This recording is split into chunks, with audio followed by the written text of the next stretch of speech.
Yo, what's up? OCD Mikey, Hi-Fi Guy here for another episode of the Mikey Show. You know what's next. Your favorite black sheep in the audio industry. You know why I call myself the black sheep? Because I give you guys the inside information. I don't mess around. I'm not scripted. I'm not trying to fluff you. Okay, and I'm against audio that tries to fluff you. Okay, so it's kind of straight through and through. What I talk about, what my videos are like, it's no BS, okay? What I'm talking about today is another thing about getting set up with hi-fi, okay? As you can tell, I've sort of been talking about those things lately. Subwoofers and you know, just other real kind of truths that you guys, that are just basic things, man. We in this industry, we need to sort of hide our tracks, if you will, because we're overcharging the crap out of you in many cases. Not all the cases, okay? Great example right here, Fisher & Fisher. Speaker made out of 1-inch thick slate, all made in Germany. The slate comes out of the ground in Germany. All the speakers are German drivers, German crossover components. Everything is German. And it's 19 grand. So that is something that, yes, it's a premium, but it is a value when you look at everything out there. Now, there's also, we could look at a Magico in this size, and we'd probably pay 50 grand for it. I don't know which exactly Magico this would match up for, but we can safely say it's going to cost a lot more. And there's other things, you know, I won't go into the other brands, but there's other brands that I feel are fluffed. And anyways, but let's get off that subject, okay? Because that's kind of my overlying thing. You know that about Mikey. What I'm talking about today is AC power. Okay, so here's how this works. Your power coming into your house is dirty. What do I mean by dirty? What does that mean? It's not water, it's just electricity. Yes, but that electricity can pick up radio waves, cell phone waves from cell phone towers, communications, other things that are on the electrical grid, like factories if they're nearby, or you know, the put noise, and that is just, it's just hash, really, an interference that's on the AC line. Now you say, well, that's not in my signal path. How does that make a difference?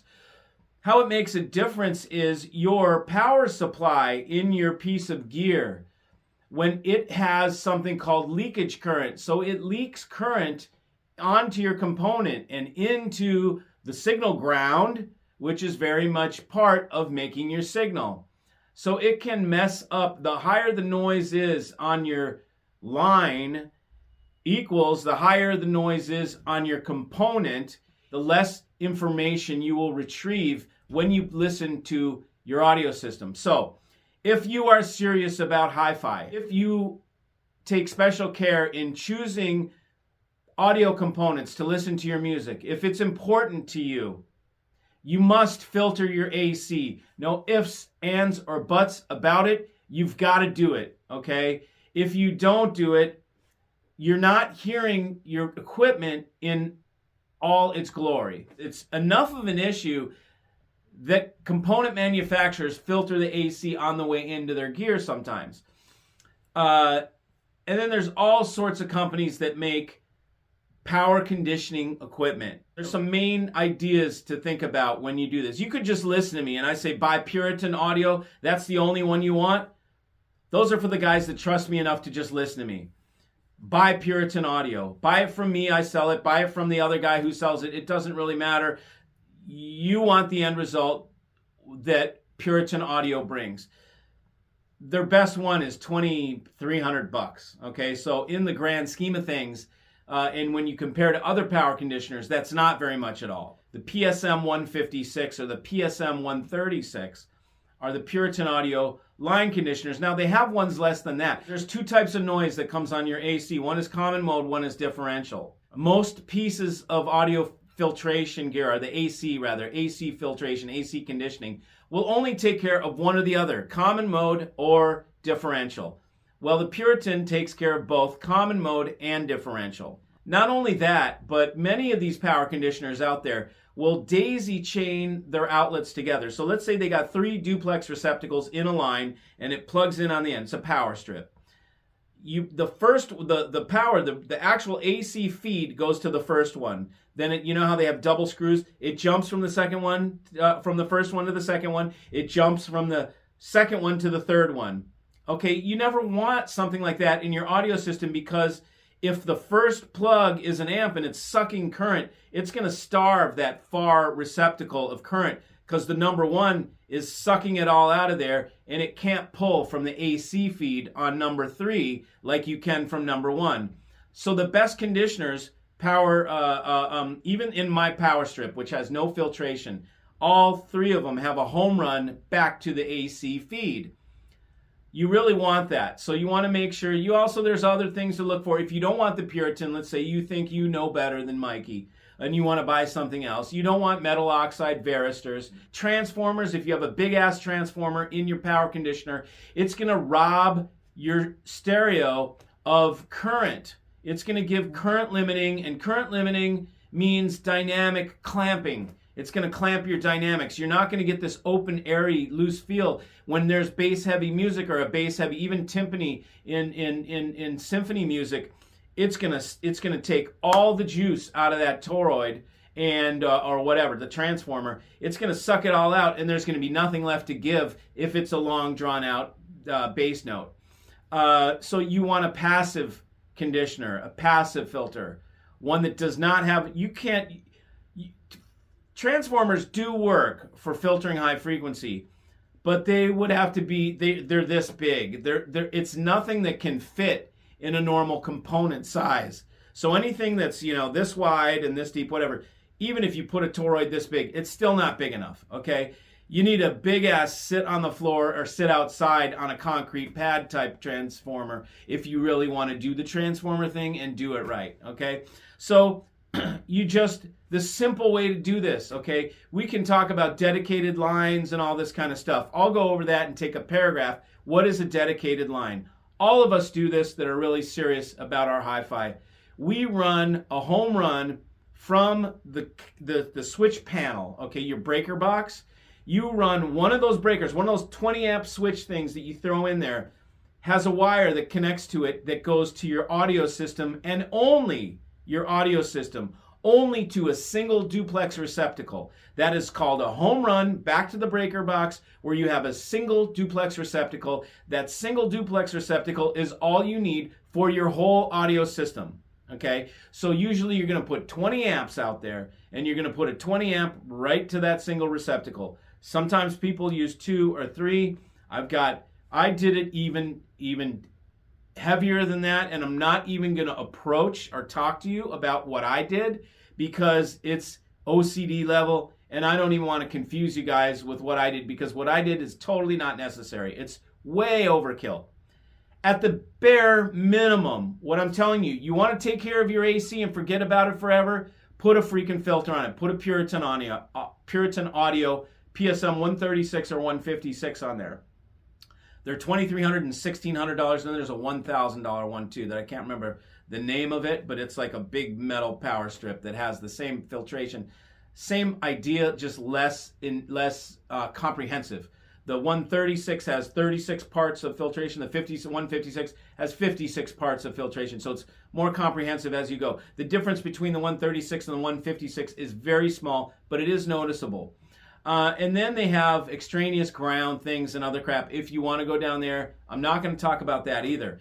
The bottom line is, I'm trying to tell you guys the basics about building your hi-fi system and how to do it right, okay? Room treatment is one of them. We went over that, Subwoofer integration, if you're going to use a sub, there's a certain way to do that. Now I'm telling you about AC filters, AC filtration, AC power. You do not want to ignore your AC power. You just don't want to do it. If you're serious, okay? If you're just doing this for fun and it's just background music, you don't need to listen to this part. You don't need to do your AC filtration. If you're doing this as a hobby, okay, and you want to do it right, you absolutely need to address your AC power, okay? What we usually do is we will run a dedicated circuit, the 20 amp run, and then that receptacle that goes at the wall is not going to be a Home Depot piece of crap builder grade. It's not even going to be, at the very least, you should get a hospital grade. And I don't even know if you can get that Pass and Seymour or some of those things. You might be able to get that at Home Depot or Lowe's, but mainly you're going to have to go online to find that and get a hospital grade. A hospital grade does a better job of clamping to that plug, and it's going to hold it better, okay? Because you can't have hospital machines come unplugged from the wall, so they grip real tight and they do a good job of contact surface interface. So you run a home run circuit, you put an audiophile grade, Furatech GTX NCF-R is what I use. They're ridiculous price. They're like $250 for a duplex receptacle, but people swear by them, okay? I use them because I do this for a living, and I buy it wholesale, okay? But even at $250, if I was buying at retail, I would still do it because it's just one little spot. And man, people have tested these over and over ad nauseum, and that one's the best one. You can get Oyaide, you can get other brands, you know, other people make them, you know, but really Furatech GTXD NCF-R is the one that I use and that I recommend. And then you get a power conditioner in front of that. And then you plug all your stuff into that power conditioner. The power conditioner has 6 outlets. If you need more than that, they have a 12 version of the PSM 156. And but you shouldn't really need more than that. I mean, 6 should get you done. And it's simple, easy. It's $2,300. They ship immediately. This is something we don't have to build. They ship immediately. So that is power conditioning. That's all there is to it. It's very simple. Don't ignore it. You know, don't ignore it. A lot of the low-level detail, what it results to in your hearing is if you don't have that power conditioner on there, the low-level information is going to be clouded by that noise. It's not going to come in. I have a video. If you look in my videos, I'm not sure what it's named, but maybe you do noise, AC, just put AC or something like that. I actually have a noise sniffer. Okay, you can buy these online. You plug them into the wall. It's got a speaker. You can hear the noise on your line. It sounds like, you know, it's like hash, right? Just like noise, high frequency hash, right? I can plug into a Puritan and there's nothing, okay? Zero. On that little noise sniffer, it also has a number meter that tells me what the level of intensity of that noise is. If I plug into my regular house wiring, it's at 180. If I plug into the dedicated circuit with the Furatech, it was like 90 or something like that, like half. If I plug into the Puritan, it's freaking 0. It doesn't even measure 1 out of all that. And I 180 normally. Now, this is noise that you can't normally hear. You wouldn't hear it on your system. You don't know it's there until you remove it. When you remove it, it's like this veil gets lifted and you're like, how weird, like what the hell? Like I had no idea that was even going on. People even use these things on their projectors and their TVs. They're like, man, my TV is totally cleaner. For the guys that have their TVs right above their hi-fi rig. So it's just don't skip it, you know. Again, I'm going through the basics with you of things to do. One of them is room treatment. Dude, throw a couple ASC tube traps in the corner. That's all you need to do. A couple of those tube traps. Do AC power filtration. All you got to do is throw a Puritan on your rig. That's it. That's it. You don't even have to do the dedicated circuit, but that's a nice thing to do. Usually it's $300 for the guy to run a thing, you know, plus the wire, however much the wire costs. Sometimes it used to be included for $300. Now copper wire Romex has gotten ridiculous level because of COVID. Oh yeah, no. Supply chain. Oh, no. Global warming. No. Terrorism. No. You know how that bullshit goes. Use that accordingly. I would probably pay up to $500 to get a dedicated circuit put into my hi-fi room, and then I would put a $2,300 Puritan audio in front of it and call it done. That's all you have to do. And if you're doing it on a budget, then you don't even do the dedicated circuit. You just throw the $1,000 one on your rig. If you don't have $1,000 to put into AC power conditioning, I think there's an $800 one or a $600 one. Anything less than that's not worth it. You go get a $300 Panamax or something, forget that. It's going to make it sound worse. So don't put the cheap shit on there. You're better off using nothing than using cheap-ass Chinese bullshit. filtration that uses metal oxide varistors and transformers and other crap like that. Don't use the Monster Power bullshit strip things. Those all suck, man. The computer, don't buy it from the computer store. I mean, don't go through that, okay? All you need to do is a Puritan. You don't need to go to this heavy. Puritan has been kicking ass on these heavy-duty $10,000 power conditioners. I don't recommend any of those expensive power conditioners. To me, it's a waste of money. Puritan Audio, that's the way to go. So thought I'd bring that to you. Keeping it short and sweet. See you.